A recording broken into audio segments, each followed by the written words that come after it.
para pang takedown nung shields mula sa Netherrealm. Kaso siya yung unang binigyan. Yun na nga, i-explain pa nga ni Midnight yung kagandahan eh. Pero ngayon naman, hahabol din. Ang ganda ng hatak mula kay HGC. Si Brusco ay makaka-atras. Netherrealm na kailangan intindihin. And vice versa, no? Para silang sibuyas, unti-unting pinipil off yung layers na yon. Pero jumping in, dito si Brusco. Okay, nakabula dito kay Kirk at si Brusco ay namatay. Pero si King Kong pa rin! Oh my gosh, grabe naman siya ba nakakuha nung pagong na iyon. Pero hindi siya tatandaran dito ni James. Pasok sa eskalera.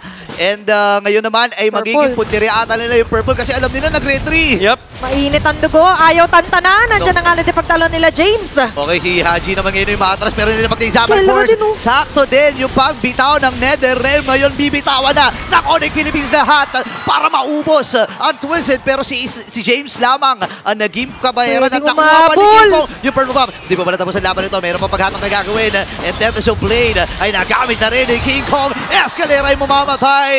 Grabe yung pag-abante ng Onyx. Linat, kino-contest yung purple. Ginawang Lord. Grabe, no? And yung dedication na meron din sila. Oy, Tsunami Slam, nagamit. At ngayon Shadow Kill. Na solo lamang ni Brusco yon. At kailangan na kagad umantras si MP The King at bumalik doon sa kanyang pattern. Pero si Super Prince ayaw talagang tantanan. Kanina pa siya super patrol dito for Onyx. Pero ito, madadali ng trap. Okay, si Kirk ay makakalimutan na gamit yung rat. Makakasama dito itong si James. Ngayon naman ay nakakuha na si MP The King. James as well ay nakabawi. Dalawa kagad tumumuli sa Onyx Philippines. Dito na si King Kong. Sino ang kanyang pupuruan? Umatras na kagad dito. 30% yung kanyang health. At ibibigay na nga ng Super Fam yung pagong para sa Twisted Mind. Ay, wait lang! Hindi pa pala tapos kasi si King Kong ay napatay! MP The King with a kill. Oo, hindi basta-basta talaga matutunaw. And yun yung requirement din talaga para sa Cecilina. Pero sabi ng Twisted Mind, sige, putuloy kagad natin yung mga requirement na yan. Shadow Kill ay napagsaluhan ng tatlo. Atras muna sila dito na pop na kagad yung Netherrealm.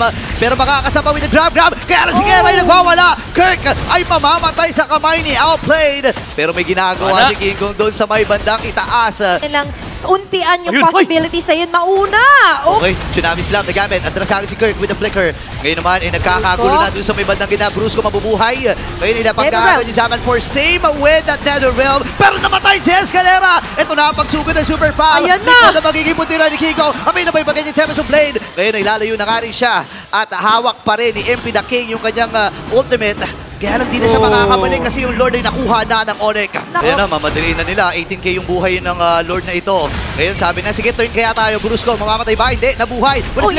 Pero nakapatay pa rin si James. 4v5 ang magiging laban. Pero nakaflow sila doon sa may bandang gitna. Same with the top lane. And kailangan lang antayin ng Onyx to na gumalaw. And this time for Twisted Minds, maganda yung ganun yung chase risk ni James. So what we're expecting more is yung ganun, bawasan James. yung mga damage or sabihin natin sober ng damage dito for Onyx. Grabe, kinakapos na sila dito. Ginagawa pa yung purple baba. Oh, tumama yung pala. Oh, boy ba si HGC dito? Wait lang. Boy pa. Pwedeng umangat si King Kong. Kitang-kita niya yan. Tatama na naman yung pana! Oh my gosh! 2 hits! 2 hits! Magiging 3! Tag-iisang hit para sa Twist and Onyx Philippines. Malayang makukuha ang Lord na ito. Grabe yung Sigma! Hirap dun, di mo hawak yung tadhana mo, pero hawak ng Onyx! Ang mga setup! Brusco at mamamatay si Brusco doon sa naging tagpo na yon. Pero nakuha nila lahat ng inhibitor. At yun, nahuli din si Kirk.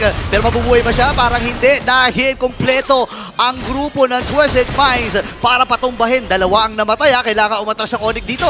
Na nagamit na ba yung shield? Yan na naman yung Tumama pana. na naman yung Abyssal Yung bot. Nakaslow yung bot. Yung bot at yung mid.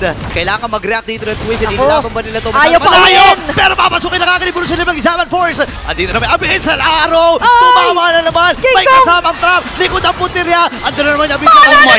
Konekta kay Outplayed! Sa likod pa! 4 na miyembro pa ang tutumba! Yes sir!